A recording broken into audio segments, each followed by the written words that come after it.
All right, and we are live. Welcome everybody to another episode of Inside CKP. Joining us today, we have Mr. Bill Webb, award-winning author, and hopefully soon we'll have his counterpart Kayla Krantz joining us and talking about their new book and their lives as writers. And so, Bill, if you would introduce yourself and plug anything you want to plug. Okay. I'm Bill Webb. I write as William Alan Webb because there are zillions of Bill Webbs running around the world. And there's actually another William Webb writer, so you've got to distinguish yourself. Mm. Oh my, you expanded the picture, and I'm not sure that people really wanted that. Well, here I'll bring it back. There you go. No, I'm okay with it. I just don't want to scare off your audience. You don't want to scare the small children. Right, exactly. If the dogs start howling, we'll know why. Yeah. But you asked me my name, and then what was the rest of it? Oh, we're gonna go ahead and look who's joining us. Hello. I think I made it. Well, so we're just introducing ourselves. Bill, let's go ahead and plug your socials. I'll bring up the image. Yeah, sure. It just fall on chair. That's what I'm saying. And let's see. All right. So that's my website, thelastbrigade.com. And that's if you want to join my newsletter, which I strongly suggest that you do. That's where you would do it from. That's my Amazon page. And I did all those drawings, by the way, of all those characters that are trying to harm me. They're all mine, and I drew all of those. That's the image that we have on the thumbnail. Yep. For the video. That goes without speaking. That's kind of a catch-all. On Facebook, if you want to join my group to keep up with, what's going on.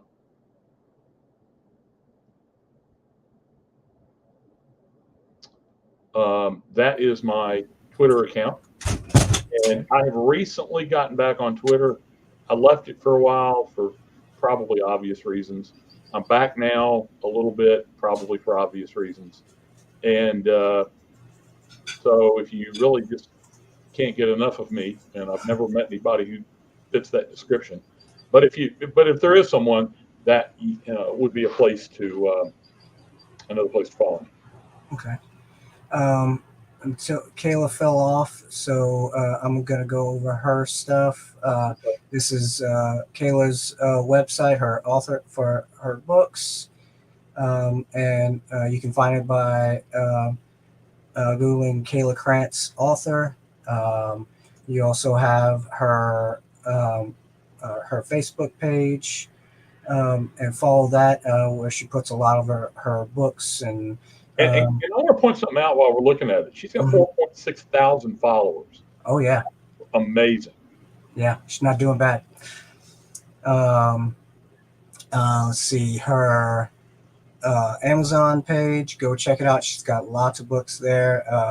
She's a best-selling author for a reason, so go check her out. We also have her on her Instagram. You can also find it just by searching Kayla Krantz, and of course her Twitter, the same thing. So you can find everything for her by searching Kayla Krantz, and then hopefully she'll make it back on here in a minute. We were talking before the show, and she was having a lot of difficulty with getting signal then. Yeah, if she when she gets back on, we'll tag her in. So first things first, let's see. When did you know that you wanted to become a writer? How old were you? What was, was there a specific instance? It being so far in the past now, it was in my early teens, so it's been more than 20 years. And or maybe a lot more than 20 years. And I remember I was always a reader, but growing up until I was 12 or so, all I read was nonfiction. I was not a fiction guy. I read World War II history. Mm-hmm. And my change came when someone handed me a copy of Lord of the Rings. And I liked it a lot the first time I read it. But what really changed me was reading my first Conan story. Oh, yeah. And I was probably 13. And like anybody who reads fantasy, typically fantasy, but also sci-fi, you want to immediately try to produce your own version of it. And your own version almost always comes out to be an exact copy of, what influenced you. And so I think that's how I first started. I do know that one of the very first stories, there she is. Hello. I'll be up there holding him up. So anyway, I would say I was probably 13. Okay. So, Kayla, the same question. When did you know? When did you start writing? What caused you to start writing? I've been writing for as long as I can remember, really. I started writing when I was little and never really stopped. Was there anything that drove you to writing, or is it just something that naturally came to you? It was always something that just naturally came to me. Okay. What did you start out writing? When I first started writing, it was more of just writing my own endings to books that I didn't like the way they ended. That's pretty good. So you made the stories better. No, I wouldn't say that. Okay. All right. Well, so going Can I back ask to a question? yeah, for sure. So tell me one book that you changed the ending to because you didn't like it. One of Stephen King's books, that's all I'm going to say. That could be all of them, actually. Yeah. All right. Well, so going back to Bill, what's your favorite thing about writing? The funny answer is that you get to wake up, stumble into the kitchen, grab a cup of coffee in your pajamas or underwear or whatever with a ragged T-shirt, and sit down and start working. And so there's the freedom of it. Yeah. That's pretty cool. But whenever anybody, when you go to the grocery or something like that, and somebody's the checkout person, or you're in a restaurant, the first question everybody asks is, how you doing? How you today? And I always answer the same way. I'm living the dream because it is a dream. That I get to tell stories that people want to read enough to actually either buy them or read them with Kindle Unlimited, so I make money on it. And when you think about it, we're sitting here making up words and stories, and people are paying us to do it. It's a pretty good gig. I mean, Robert Heinlein probably said it better than anybody when he said, "Why didn't somebody tell me about this earlier?" Yeah. So, how long ago did you start writing? Well, the first story I ever actually remember starting, and first real story, I was probably 15. And that story is actually published now. It went through about 80 revisions. And I kept trying to write it and write it and write it. I just could never get it straight until about 4 years ago. One day I sat down to try and rewrite it again. And for some reason, I had advanced to the point where it just worked. And it won the Darrell Award, which was given out by Mid-South Con. And it's the third story in the book, Sharp Steel. Oh, wow. So, yeah, I mean, but I was pretty young. Okay. All right. It looks like we lost connection with Kayla again, so we'll just keep going. Okay. So when you first started out, what kind of stories were you writing, and and has that changed over your career and things like that? It has. I started out writing fantasy, which I think is probably where most people start, because you don't really have to know any science. If you're going to do science fiction, it's a little intimidating for some, for me, because I'm not drawn to the engineering or physics aspects of science fiction. Mhm. But fantasy's all just hand wavy, and it helps to know about weapons and armor. Rob Howell, for example, knows a ton about that stuff. Mhm. But even if you don't, and you could still write Conan, because Conan type stories, aren't loaded down with that type of thing. And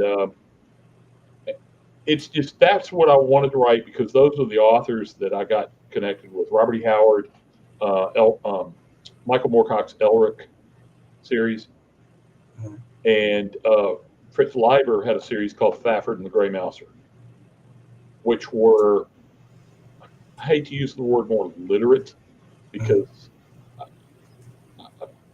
I had literate shoved down my throat in college, but they're a different style of writing than the in your face of Moorcock or Howard or any of those guys. Um, so let's see. So what kind of story? I know a lot of people know your work now. What can they expect to see from you in the future? Just God. So a certain whiteboard that got peeled back has notes for my co-author on a book. mm-hmm. Um, what you can expect is the series that I've got with Chris Mhm. are Hit World, and that's where your wife is brilliantly coming up with Hit World, the Valkyries Initiative. Mm-hmm. I think you do. Um, and so Hit World will be a thing, Mm-hmm. ongoing.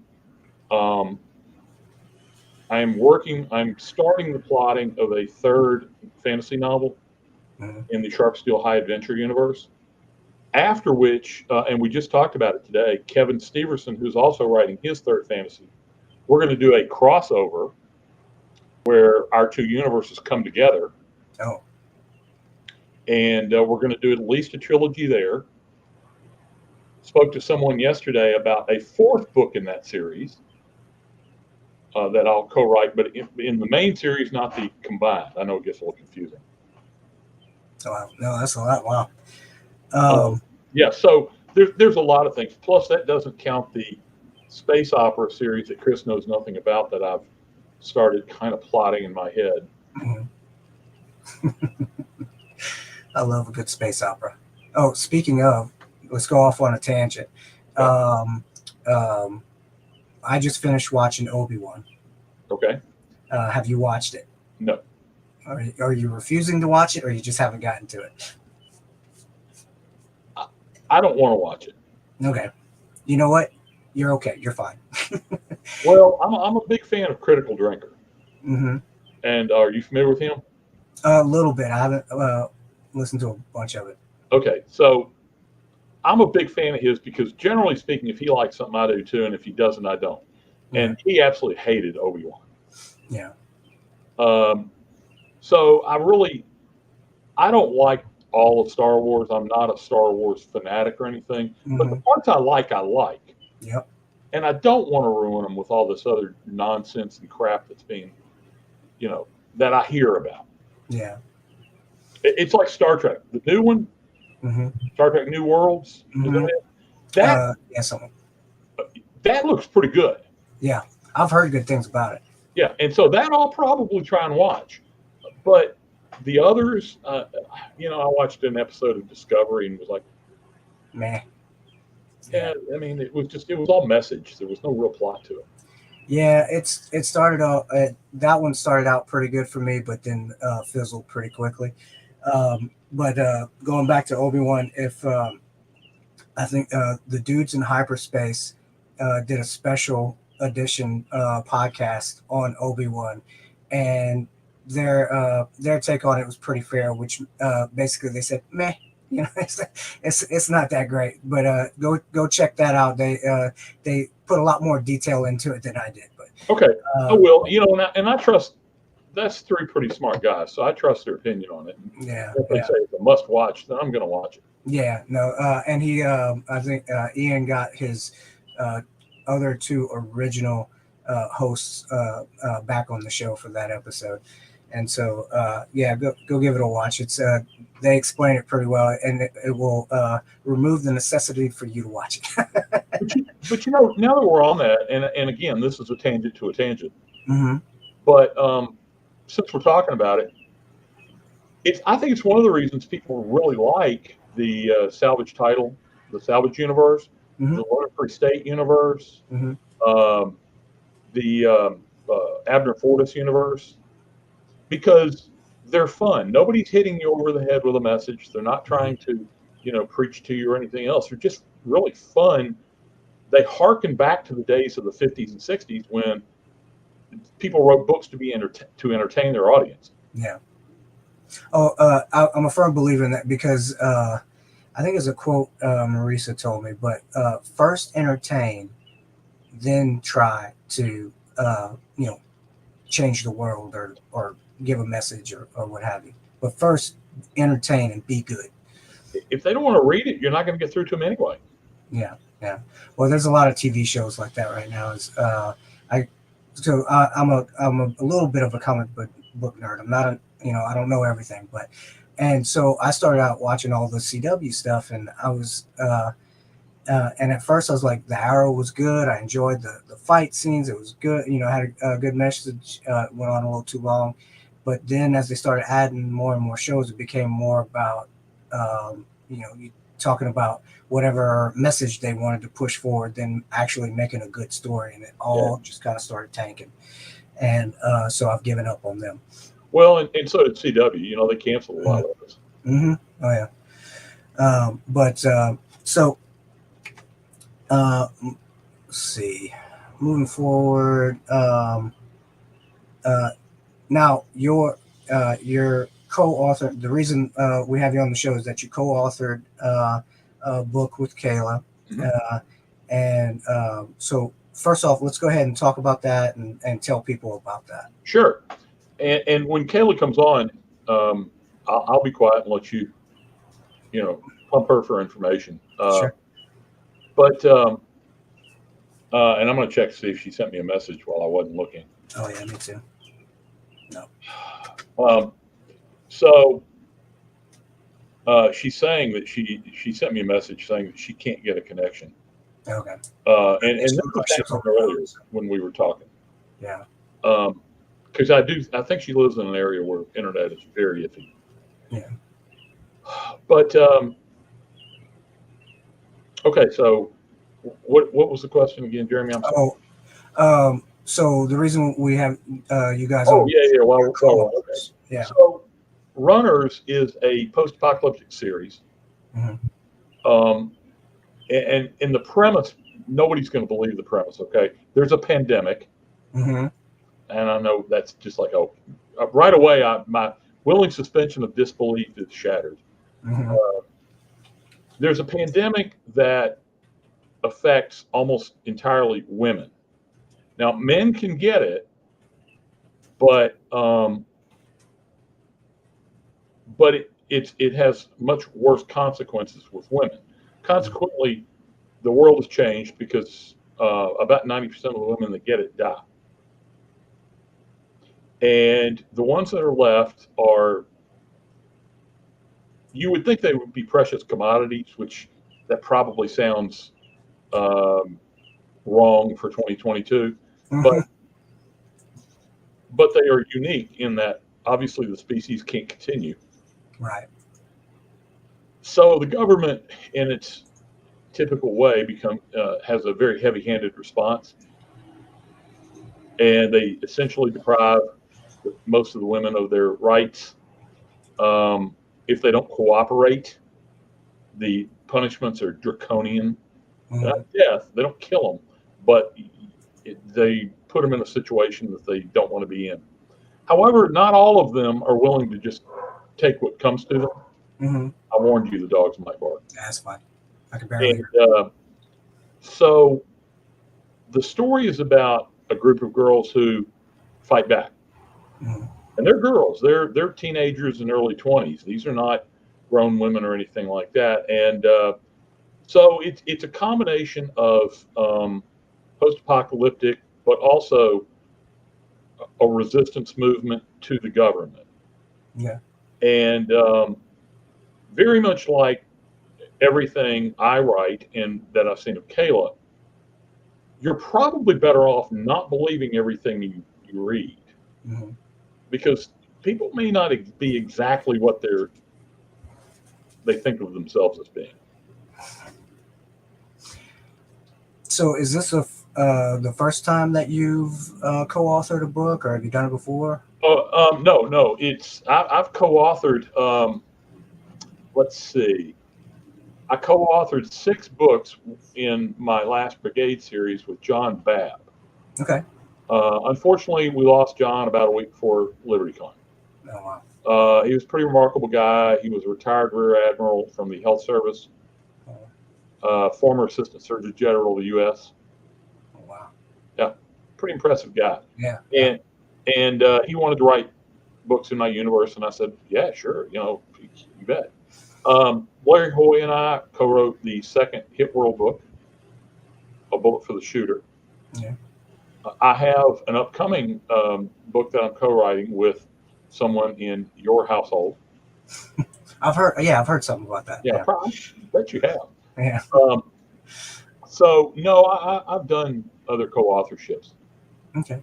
So what is it about co-authoring that you like, that you enjoy? I think it depends on who the person is, Mm-hmm. because I think it varies from person to person. With John, the co-authorship was more John writing the story, and then me just conforming it to the universe, conforming the way the characters played into the universe. If he used some existing characters, making sure they fit, that kind of thing. I try not to alter styles if I can help it. Mm-hmm. But with Marisa, I wanted to co-write because she has, and again, this isn't just because she's, standing beside you out of camera range. No, I got the door closed. It's fine. Okay. All right. But she has a very unique voice, Mm-hmm. writing voice. And Mm-hmm. I'm always fascinated by that, because we all have a writing voice, whether we think we do or not. But when you find one that's really unusual, it's a lot of fun. And the way we're doing the book we're doing is, instead of having, I was going to write a first-person novel, but have 2 different points of view, one from the protagonist, one from the antagonist. Oh, okay. So they were each going to be telling their story in a first-person view. But then when Marisa and I were decided to co-write, and when she said that, I was like,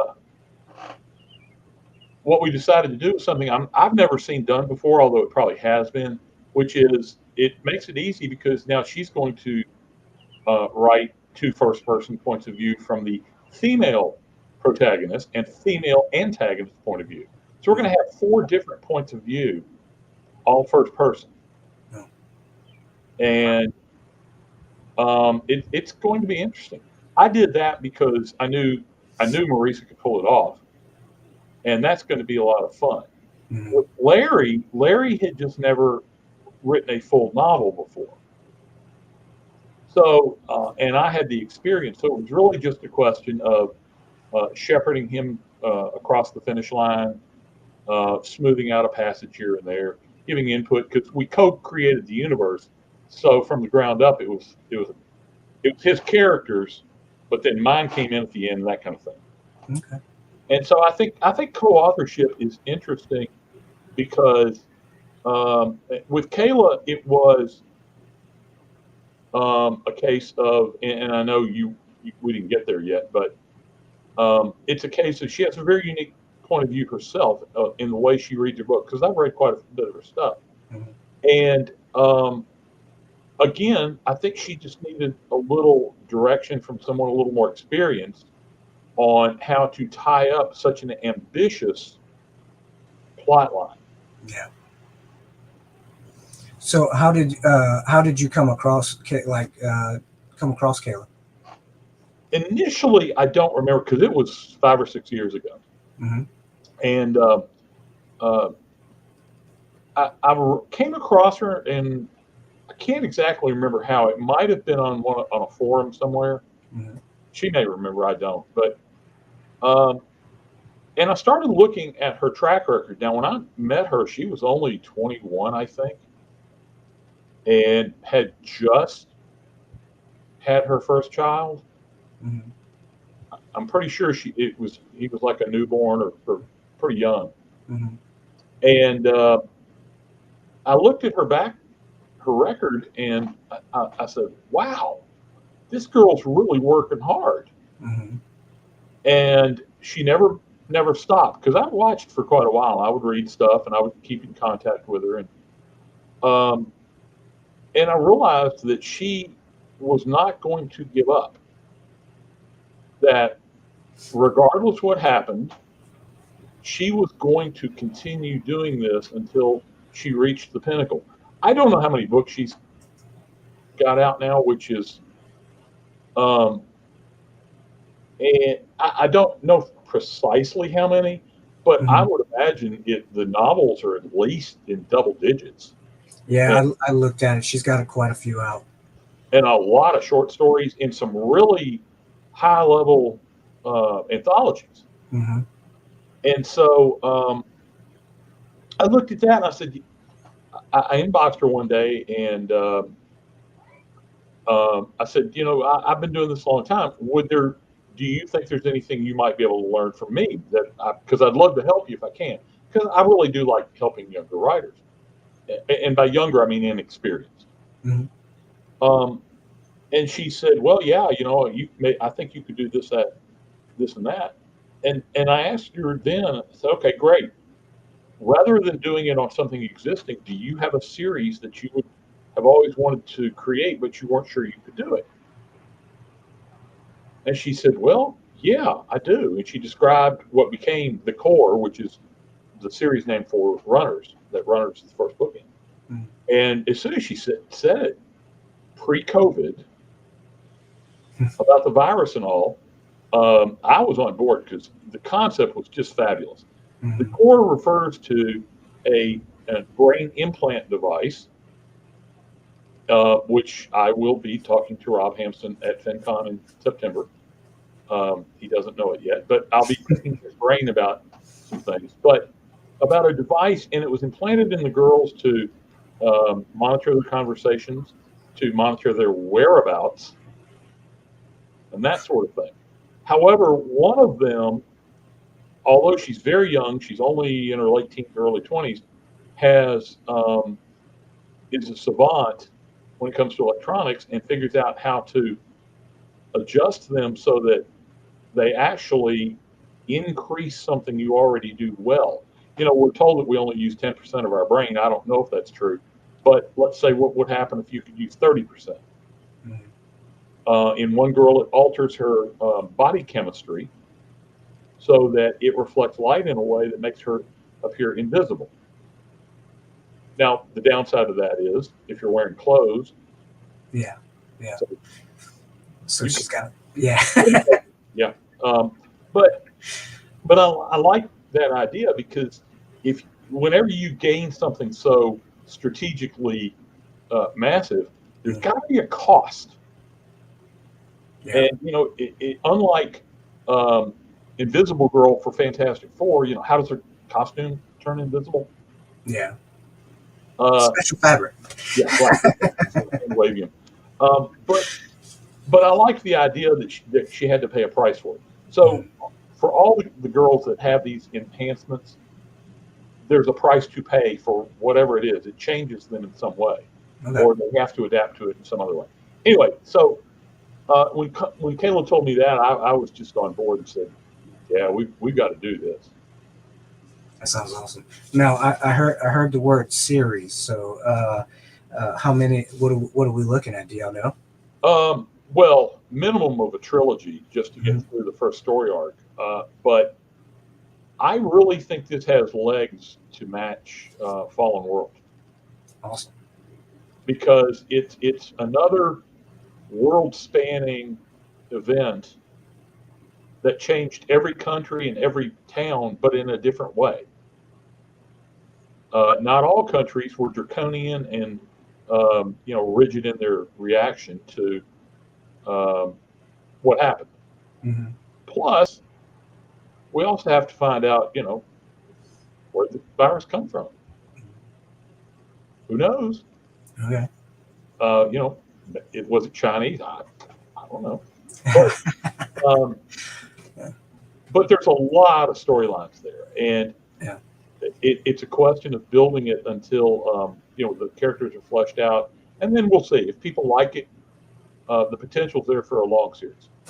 Okay, cool. So, I lost my question here.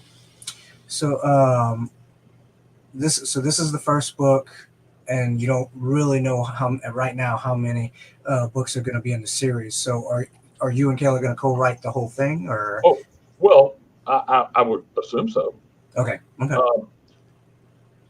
The way we do it and the way our process for writing this book is different from the way I'm doing it with, say, for instance, Kayla, Marisa. Because Kayla essentially wrote the book. The first draft was 68,000 words, I think, something along those lines. And it came in, published it something along the order of 96. Mm-hmm. Because my job was then to go in and figure out maybe there was a plot hole here, or a character needed a slightly different arc, things like that, and add. There was one section where I added about 40 pages straight. Oh, wow. But then there was another section where I don't think I touched it for 30 pages. And really the only thing we tried to do, was not have the voice of the book where you could tell who wrote what. Mm-hmm. So far, nobody has commented on that. It's hard to do, too. It's very hard to do, and you probably didn't notice this either, but Kayla and I aren't in the same age range. I didn't notice. Most people think I'm 33 or 4, and so, and she's in her 20s. Mm-hmm. But I couldn't begin to know how to write like a young lady of her age. Mm-hmm. And she probably wouldn't begin to know how to write about a guy my age. So it was really a case of laying off as much as possible to make sure that it sounded like it was one voice. That's awesome. Yeah, because in any project you do, when you bring in different talents or different perspectives, it's gonna add to it. As long as you can work well together, it's gonna add to it. And it is, yeah.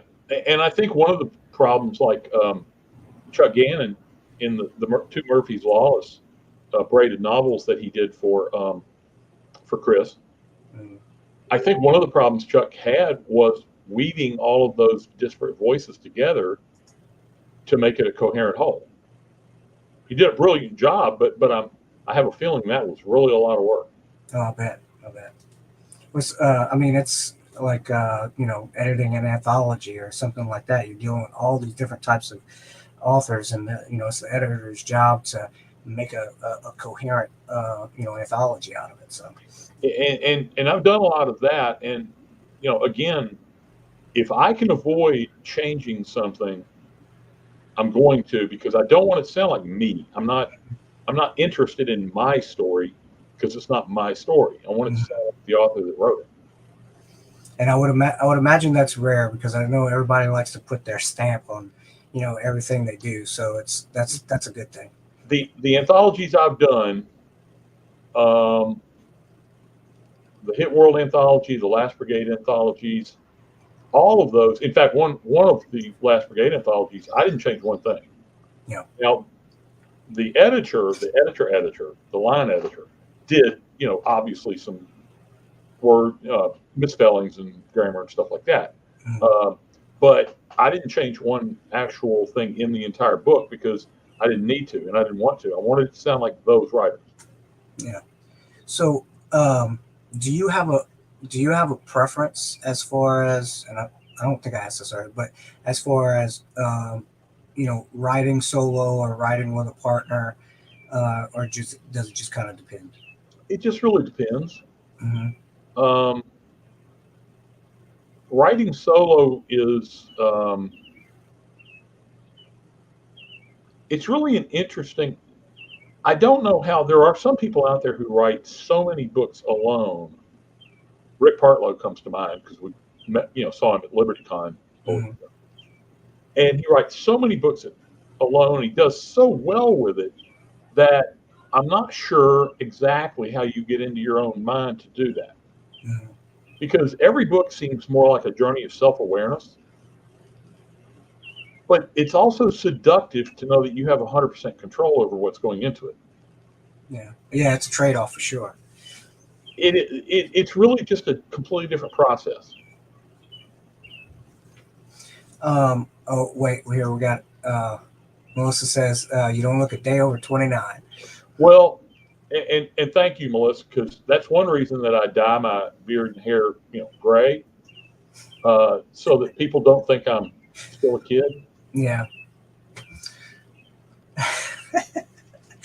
All right. So, how long have you been writing for CKP? So here's my story. It's an interesting story, so I'll go ahead and just tell you the whole thing of how it came about. Is that okay? Mm-hmm. Oh, for sure. Okay. I'm gonna sit back and. Well, it's not that long. Larry Hoy will tell you that I can't do anything on a video call under 2 hours, but that's not true. It's only with him. Okay? He deserves the punishment. So in 2018, I went to a con called SphinxCon. It was a one-off. Mm-hmm. And it existed so that David Weber and David and Sharon could renew their vows, wearing the full uniform of the Admiral's uniform of the Royal Manicoran Navy. And there were only about 100 people at this little con. It was in Atlanta. And I set up an author's alley, and one of the people across from me had the coolest banners. And it was Chris. Mm-hmm. Then he started drinking Diet Pepsi, and I was going, oh man, this guy and I are, we are meant to do things together. Yeah. And so I got to know him a little bit over the weekend. I said, I'm going to send you a Facebook request. Please accept it. And he did, remarkably. And so for the next 6 months or so, I just kind of dripped on him. I didn't ask him, hey, I want to do this. I already knew I wanted to write for the 4-HU, but I kept inferring and just putting little things in there and all this. And Chris got to know that I wrote that my main series that I was writing then was successful. I was doing okay. And he knew I liked history and all. So in midsummer, he inboxed me and he said, hey, we've got this series of alternate history anthologies. Would you like to write in the third one? It's ground warfare. And my default answer up until maybe a month ago has always been yes to anything I'm asked to do. Mm-hmm. It's quite an honor. And so I wrote the story and turned it in. James Young was the editor. James liked it a lot, and he called me on a Sunday to discuss edits and things. And I happened to ask him, so how's the second anthology going? It was aviation. And he said, well, to really be honest with you, we're missing a story. It's going to come in light. Really? Huh. I just so happen to have one I've already written, which I did. And so, he was really? Yeah, I sure do. Send it to me. So I sent it to him, and about 10 minutes later, he called me back. I'm going to send this to Chris. Okay. About 10 minutes later, you know how Chris is. I mean, he's just instant decisions. Okay, you're in. So just like that, I sold the second story, and I was pretty happy. In January 2019, I met, or 2020, was it 2020? Yeah, it was 2020. I was at ShadowCon, which is in Memphis, and I met Rob Howell. Mm-hmm. And I knew Rob wrote for CKP, and I was like, hey, And he came over to say hi. And he looked down, and I had Shark Steel there, a previous incarnation of the fantasy novel. And he said, "I didn't know you wrote fantasy." "Yeah, sure do. I'm very much in the mold of Robert E. Howard, Conan, all that." Mm. So I got a story that's short and an anthology, short a story. Are you interested? Oh, hell yeah. Yeah. There's only one thing. Yeah, what's that? Well, it's kind of got to be turned in and edited within 7 days. Oof. Sure, no problem. I can do that. You're a braver man than me. And so I did. And it was about 9 days, and it was edited, and he took it. And so, unbeknownst to me, behind the scenes, Kevin Eikenberry asked Rob, "Hey, I'm short a story for this Peacemaker anthology. Do you know anybody who could do a good job on relatively short notice?" And Rob said, "Well, Bill Webb just did one for me, and it's a good story. At least that's what I was told." Mm-hmm. And so Kevin, who I barely knew, said, "Hey, Bill, would you like to write in the 4HU?" And that was a yes. That led to Chris asking me to write in the main 4HU, the next one that came out. After which he said, "Anytime you want to write a novel, just go ahead and do it." That's awesome. So that's kind of how I got connected with Chris. Larry and I had created Hit World, and it was just going to be a lark. It was our friends. It was no big deal. Mm-hmm. But then we kind of looked at it and said, this really could be bigger than we are. And we asked Chris if he was interested, and he had a few changes he wanted us to make, but then he said, "Sure, I'll do it." And so that's kind of how this whole thing started. That's awesome. So, you said you recently hit the point to where you had to stop saying yes to everything. You're just loaded down with projects? I am. I actually let somebody down on a project. Oh, no. And it was William Joseph Roberts. Mm-hmm. I had come to him with an idea early in the year for an anthology. Mm-hmm. And he said, "Sure, I'll do it." I mean, just leap of faith and all that. And I was supposed to help edit it and submit a story and all that. And I just got so bogged down. And then there were a few other factors that went into it that slowed me down. Mm-hmm. But I finally, he asked me, he said, "Man, are you just really too swamped?" And I had to say yes. And so I haven't been asked to do anything else. I was late turning in a novella that I haven't even heard back if they like it or not yet. So I just kind of realized, you might be getting to the point where I don't think anything's suffered yet, but it might be getting to that point. And I don't want that to happen. Yeah. And no, it's important. So I've taken on a lot of outside. Now, somebody at CKP says, "Would you like to do something?" Answers default yes. Yeah. The universe I've already written in, that's a different story. Yeah. Because I know it. That I can do. But I did one last year in Jerry Cornell had a series called War World. Mm-hmm. And the most famous book in this world was The Moten God's Eye that he wrote with Larry Niven. And so this was in that. And I was asked to do a novella, and I did it. It hasn't come out yet. But again, it kind of was here, and then all this other stuff is here. So I want to make sure that I do the things that I'm already doing, and all the projects that are already on the drawing board, and there's a lot of them. Mm. Well, Marisa kind of has the same problem because she won't tell you this, but she's a pretty good writer, and she's a damn good writer. Yeah, and it's not just because she's my wife, although it doesn't hurt. But she's kind of at times has kind of overcommitted and had to burn the midnight oil and all that. So I get that. You don't want to overcommit and all that stuff. So they joke around with me because I had a couple of, and still have a couple of books I put up for pre-order in a different series. Mm-hmm. And if you put something up for pre-order on Amazon, you better hit it. Yeah. One I uploaded with 2 hours to spare Oh yeah, I remember you telling me about this. The other was 50 minutes. So, Oh, we got a question from John. okay. Where's the hat? It's outside, John. The story is I was going to try and use headphones Hmm. in case the dogs barked, and I couldn't get the headphones to work. So, we've heard about how you've come to CKP and your life with CKP. How many books would you say that you have outside of CKP?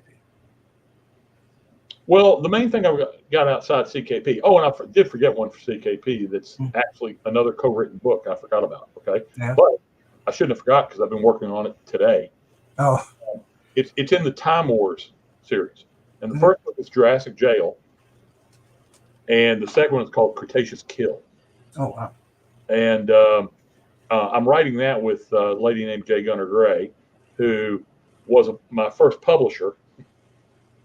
And she's a phenomenal writer in her own right. So she will be a CKP author. But anyway, so how many books do I have outside of CKP?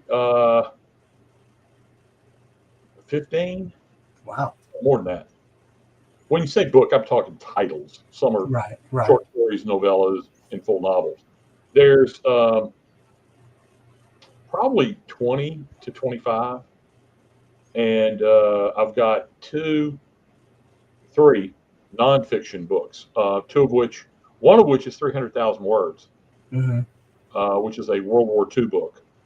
And then another one's about 45,000 essays on the Civil War. Yeah, cool. So you mentioned another lady that you're co-writing. So that's 3 ladies that, if I'm counting right, that you've co-written with. Yeah. Is so is it? Do you enjoy writing with ladies more, or just worked out that way, or? Yes, I do. And now I've only got Larry. Okay. But I think he ruined me for writing with dudes. No, I'm kidding, because Chris and I have actually talked about something and are supposed to be doing something. Yeah. No, I think it just works out that way. Females can put something into my work that I know it doesn't have. And while I don't do romance or any of that kind of thing, and I think I do a pretty good job with my female characters as it is, but I do know that, I don't have a female point of view to it. And so there are going to be things that I miss. Gunnar, and she writes under J. Gunnar Gray. Her real name is Cheryl. Okay. Cheryl is a phenomenal editor in her own right. So there were very many occasions where she would keep me on and again, I'm speaking 2016 to say 2019, where I would write something and make an error, and she would correct it and tell me why it was wrong, and I would learn from it. Yeah. So she had a really profound on bringing me back up to speed. I majored in creative writing in college, which, and only partly joking, say ruined me for writing. Because there are things they teach you, which is how to construct a pretty sentence and how to write really interesting characters. But what they don't teach you is how to tell a story. Right. Because they're not interested in that. At least mine weren't. Yeah. No, I hear that a lot from various people. Is like, that old adage, those who can't do teach, and they sometimes will squash the imagination of people. And, because Marisa was telling me, one teacher would say, "Hey, you're writing in too much in your own voice or own perspective. Stop doing that." And then another teacher will say, "Hey, you're writing a lot in your own voice and your perspective. Keep doing that." So there is no perfect teacher. So there's not, and the ones who taught me, I was shocked because I never thought to question their credentials until later. And when I looked them up, I read one book by one of my teachers, and it was 400 pages. It was the only novel they ever wrote. And it was, I have no idea to this day what it was about. It was just 400 pages of essentially navel gazing, really well written navel gazing, but that's all it was. Yeah. And so, I did have one teacher tell me, if you turn in a fantasy story, I'm going to give you an F. Yeah, you see, you're just squashing creativity. Because they don't want creativity. They want you to regurgitate Faulkner down here because it's, Mhm. we're only 60 miles from Oxford. Yeah. I just put in 4-page sentences. Yeah, it's a shame. But anyway, so it took me a long, long time to come back around to what I'd eventually wanted to do, which was tell stories. Yeah. So, you already, do you know what your next title in the? I know the runners just came out. Do you know about when the next book's gonna come out? I would think, based on what Kayla's told me about where she is, Mm-hmm. and what I know the time it will take me to get to it and do all that, I'm thinking it will probably be sometime mid to late fall. Oh, cool. So we're gonna try and get Kayla back on for that one. All right, I'm getting her on the show, doggone it. Yeah, I'll send her a hotspot or something about. Yeah, we're gonna get her we'll on the do show. something. Yeah, Kayla, you're going to be on the show. yeah. We're gonna expose her to the world. So she's such a talented young lady. She's, people when they meet her, they really will be like, "Oh my God, make him go away. I want to talk to you." yeah. And she's coming to FinCon. So if you live in the Texas area, if you're going, then be sure to carve out some time to drop by and talk to her.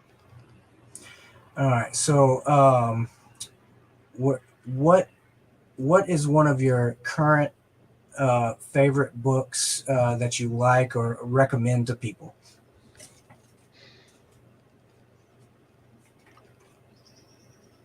I'm not saying this just because it's CKP, okay? Mm-hmm. But They put out some good books, I've heard, Chris won't hate me for doing it, but I want people to read, if they haven't already done so, I want them to read Kevin Steverson's fantasy books. Mm-hmm.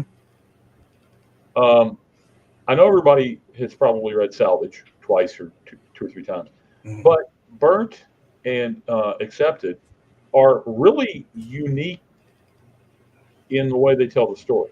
You'll know what Kevin Steverson wrote it because of the style, but there's some concepts in there for the fantasy elements that are really, really neat that I haven't ever seen before. And I've read a lot of fantasy. Mm-hmm. If I had to recommend one thing, that's what it would be. Awesome. So going away from books, what are you into outside of writing, like movies, TV, activities, vacation, whatever, go nuts. What do you mean outside of writing?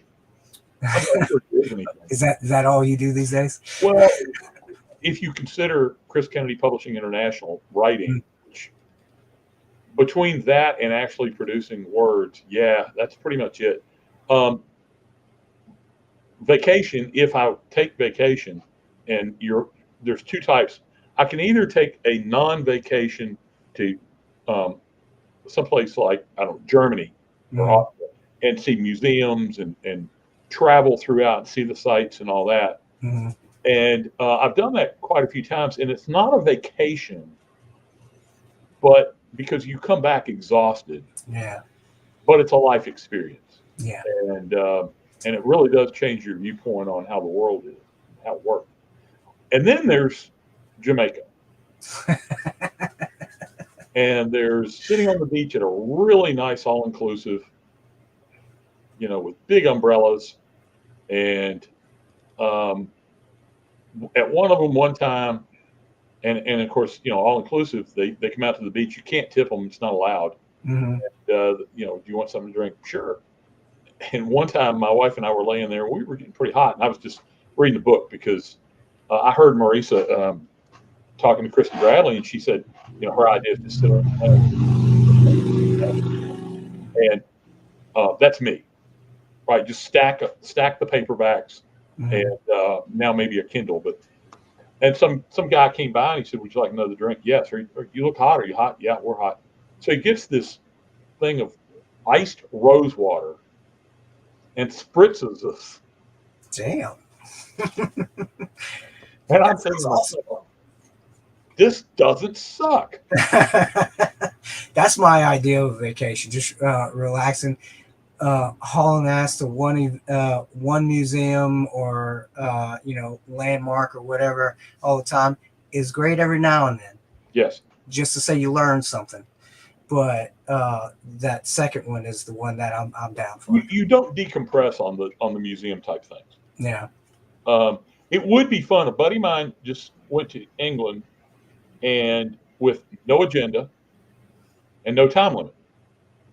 He just wanted to travel around the country Hmm. and stay wherever he wanted for as long as he wanted. No kids, not married, got plenty of money, he's almost retired. And I think he was there. He may still be there for all I know. But he was over there for at least 5 weeks. And so he would just go from town to town and stay as long as he wanted to and then go somewhere else and sample the local beer and whatever their local cuisine was and things like that. That could also be fun in a different kind of way. It wouldn't be as exhausting. But if you said, would you rather do that for 5 weeks or go lay on a beach for 5 weeks? And I'm probably going to pick the beach. Yeah. I'd have to agree with you. It's like we both just came back from LibertyCon, which for me is kind of a vacation, but it's more like a family reunion where you go in and you see everybody. And man, I had to come back home. I was tired. Yeah, I mean, by the end of a con like that, you are beat. Yeah, but it was fun though. I enjoyed it. It was a blast. But when I got up Monday morning, I knew it's time to go home. I've been through something. I gotta go. It is, yeah. Your energy low because you're on all the time. Yeah, and you're talking to your friends. You don't want to not talk to anybody because you don't want to miss anything, and you're not going to see them again for a while. yeah. So, but it does. It takes a lot out of you. Okay. So speaking of that, or what do you have any other cons that you're going to be attending here in the future? Yes. About 2 days before LibertyCon, TupeloCon contacted me and said, "Hey, would you like to be a guest this year?" And that's in 2 weeks. Okay. And I said, "Sure, a little short notice, but okay." Yeah. But it's actually longer notice than I got last year because I was on the main stage at 5 p.m. on Saturday, and somebody on Friday inboxed me and said, "Hey, looking forward to seeing you tomorrow." Where are you going to see me? On the main stage at TupeloCon. You are? Really? Yeah. He showed me the schedule. I said, "Oh, I guess I am." Well, I'm glad you told me. So anyway, but I'm going down there, and Kevin Stevenson's going to meet me, and so we're going to have some fun. Awesome. After that, FenCon, Mm-hmm. Dallas in mid-September.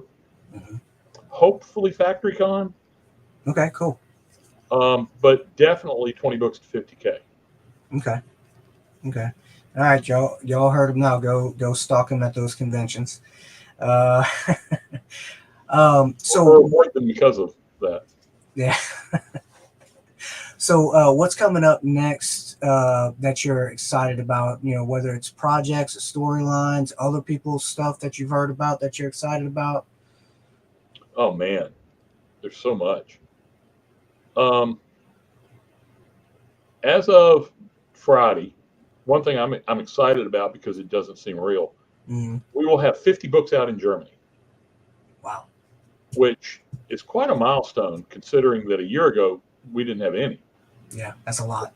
And so I'm very excited about that because it's just so cool to be part of something that's created from the ground up and then see it actually coming to fruition. I'm very excited about all the projects I've got lined up for this year. Like I said, I just finished a novella that I had a lot of trouble writing. And it wasn't the novella, it wasn't the universe or any of that.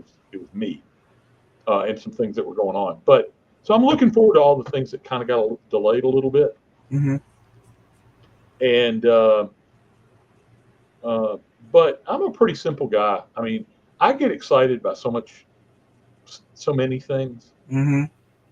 and I am looking forward to a movie coming out July 15th called The Gray Man. Oh, I've heard the title of that. What's that about? Okay, so The Gray Man, it was written by Mark Greaney. Mm-hmm. Mark is a native Memphian. I've been in a couple of book signings with him. Okay. We were at one at the together, and there were 4 authors. He was one of us for 4 hours at a public library where about 4 people showed up, and I just kept thinking to myself, "People, do you know who this guy is?" Mark was, and I may get some of his story wrong, but he was a bartender here in Memphis, and he submitted a book which was picked up, The Gray Man, Mm-hmm. Trad Publishing, but it was a paperback only. And he did 4 of them. And then one day he got a call from, I believe it was his editor, but it could have been his agent, who said, "Hey, you need to fly up to Maryland. Somebody wants to, talk to you about something." And from what I hear, Mark was wondering, "I've got a job. I can't just, drop what I'm doing." Well, it turned out it was Tom Clancy. So he was able to arrange the time off. He co-wrote 3 books in the Jack Ryan series with Clancy. And then when Clancy died, he wrote 4 more. And once all that happened, Netflix picked up his Gray Man series, gave it a $200 million budget, Oof. and it stars who's one of the big action stars now? One of the biggest. I just can't remember who, or one of the 2 or 3 biggest. Here, Anyway, I'll look. okay. As soon as you say it, I'll remember. Gray Man. Let's see. Oh, Ryan Gosling. Yeah, Ryan Gosling. Okay. Okay. So it's and I've read several of the books in the series, and great books if you like thrillers, assassin thrillers that aren't hit world. And but the thing is, Mark is, from what I know of him and from my encounters with him, he's just a really nice guy. And he came to a meeting of a writers club after he'd already written the Clancy books. Mm-hmm. So, he didn't get paid anything for doing it. He just showed up on a Saturday morning because he was asked. And so, for somebody like that, it's like you really want to see him succeed, because there's so many people that succeed in this world that you really think, I don't like them. Yeah. But he's one of the good guys. That's awesome. Well, that's great. So we're coming to the end here. Thankfully. Although we could talk forever. I But hey, you beat your mark. We're going to be well under 2 hours. It's great. Okay. But a few announcements before we go. This morning we dropped a new Hit World Valkyries interview with Christy Bradley. Watch Marisa Wolf as she interviews Christy about her story in this anthology, which is due to come out in September. It's good stuff. We're going to be releasing these videos every other week leading up to the release of the anthology. Next week on Inside CKP, my buddy Kevin Eikenberry is going to be on, and we're going to probably talk a lot of trash and talk about karaoke and things that happen outside of writing, which will be nice. Also, don't forget Dragon Awards. Get out there and vote. The deadline for that is July 19th. It is coming up fast. So if you're watching this now or in the future, make sure you go put in your vote, because this is fan driven. And if you're watching this, you're probably a CKP fan. So go make those votes count. And I believe that is all for Jeremy, I got one more thing real fast. Go for it. You asked me about something I was excited about. Uh-huh. And I was thinking about, should I really mention this? But I think I will, because I think it's going to happen.